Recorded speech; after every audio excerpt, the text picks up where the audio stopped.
नमस्कार. पंचकर्म सिरीजमध्ये आज आपण विरेचनाविषयी जाणून घेऊयात. तर विरेचन म्हणजे नक्की काय? जसं आपण वमन बघितलं की वमनामध्ये दोष वरून बाहेर काढले जातात, तसं विरेचनाने दोष खालून बाहेर काढले जातात. या डिटॉक्सिफिकेशनच होतं, पण ते खालून केलं जातं. आता लूज मोशन्स होणे आणि विरेचन याच्यात खूप मोठा फरक आहे. नॉर्मल लूज मोशन्स आपल्याला केव्हा होतात की जेव्हा आपण खराब पाणी पितो, कॉन्टॅमिनेटेड वॉटर असेल, कॉन्टॅमिनेटेड फूड असेल, किंवा आपल्याला बाकी काही त्रास झालाच, तिखट जास्ती खाल्लं तरी आपल्याला लूज मोशन्स होतात, किंवा टेन्शन आलं तरी लूज मोशन्स होतात. So that is reflex. जेव्हा आपल्याला स्ट्रेस वगैरे येऊन लूज मोशन्स होतात त्यावेळेला तो एक रिफ्लेक्स असतो आपला GI ट्रॅक्टचा, आणि त्याच्यामुळे लूज मोशन्स हे इंड्यूस होतात. जेव्हा काही इन्फेक्शनमुळे झालं असेल, जसं कंटॅमिनेटेड वॉटर, फूड वगैरे असेल, त्यात अमिबा वगैरे असेल, किंवा इकोला इन्फेक्शन, त्याच्यामुळे लूज मोशन्स होतात. That is different thing. Even शरीराला ते दोष बाहेरच काढायचे असतात म्हणून लूज मोशन्स होतात असं म्हणायला हरकत नाही. सो ते वेगळे जे आजारामुळे होणारे लूज मोशन्स असतात. आता थेरपेटिक डायरिया याच्यामध्ये विरेचन येतं. तर विरेचनामध्ये आपण काय करतो, एका कंट्रोल एन्व्हायरमेंटमध्ये शरीरातले दोष वाढवतो आणि मग एक औषध देऊन शरीरातले दोष बाहेर काढतो लूज मोशन्सच्या माध्यमातून. सो याच्यामध्ये पण वमनाप्रमाणेच 5 दिवस, आपण 5 ते 7 दिवस, 3, 5 किंवा 7 असं डिपेंड्स, पेशंटनुसार व्हेरी करतं.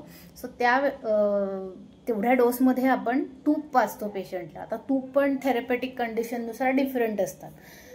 तुम्हाला कशासाठी विरेचन दिलं जातं तर त्यानुसार आपण ठरवतो की एक्झॅक्टली तूप किंवा औषध कोणतं वापरायचं. आता हे तूप जे असतं ते सिद्धघृत असतं.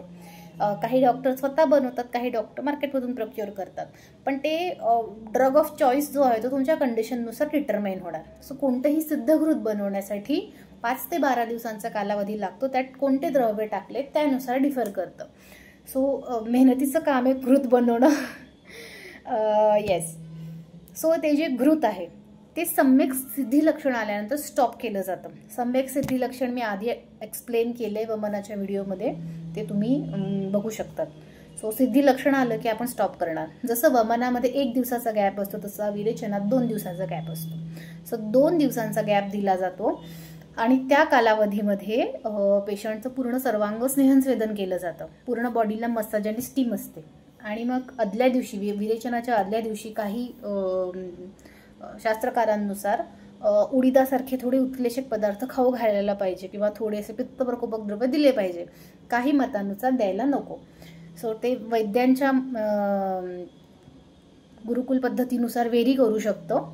सो दुसऱ्या दिवशी, ज्या दिवशी आपलं विरेचन असेल, म्हणजे तिसऱ्या दिवशी बेसिकली, त्या दिवशी पण एक छोटी पेज दिली जाते सकाळी.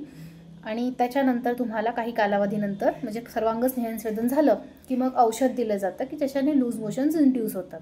आता ते औषध पण तुमच्या प्रकृतीनुसार, तुमच्या रोगानुसार ठरवलं जातं आणि वेगवेगळं असू शकतं.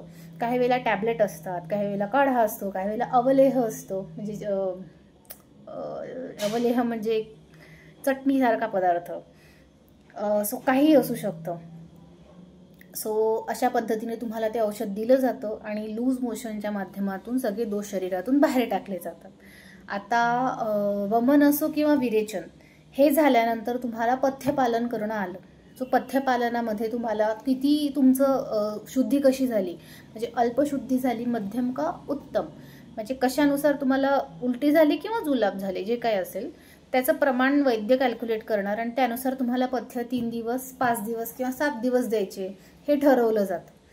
सो त्याला संसर्जन क्रम म्हणतात. की जसं आपण अग्नी असेल एखादा, आपल्या घरात होम जरी केला तरी त्यात आपण एकदम नारळ टाकलं तर नारळ जळणार नाही ना. त्याच्या आधी थोडं आपण तुपाची धार लावतात, म्हणजे ते अग्नी प्रज्वलित होतो आणि त्यानंतर मग त्याच्यामध्ये होमाचा नारळ टाकलं जातं, म्हणजे ते पूर्ण जळतं. सो त्याच पद्धतीने आपल्या पोटातला जो अग्नी आहे त्याच्यावर आपण केलेत अत्याचार. 10, 100 ml, 200 ml पर्यंत तूप जर का प्यायलं असेल तर त्या अग्नीची स्थिती काय असेल. त्यामुळे त्या अग्नीला हळूहळू ग्रास द्यायला पाहिजे. थोडं थोडं आधी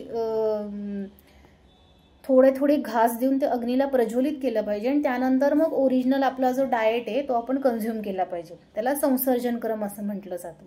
ह्या सगळ्या विरेचनाच्या प्रोसेसमध्ये शरीरातले मेजर दोष निघून जातात आणि संसर्जन क्रमाच्या दरम्यान जे दोष नाही स्वच्छ झालेले ते दोष पाचित होऊन जातात ऑटोफेजीने. कमी खाल्ल्याने काय होतं, शरीर स्वतःचे दोष स्वतःच नष्ट करायला लागतं. सो संसर्जन क्रमामध्ये ऑटोफेजी पण केली जाते, म्हणजे स्वतःच शरीर स्वतःला क्लीन करायला लागतं. सो असे मल्टिपल बेनिफिट्स आपल्याला विरेचन आणि वमनाचे मिळतात.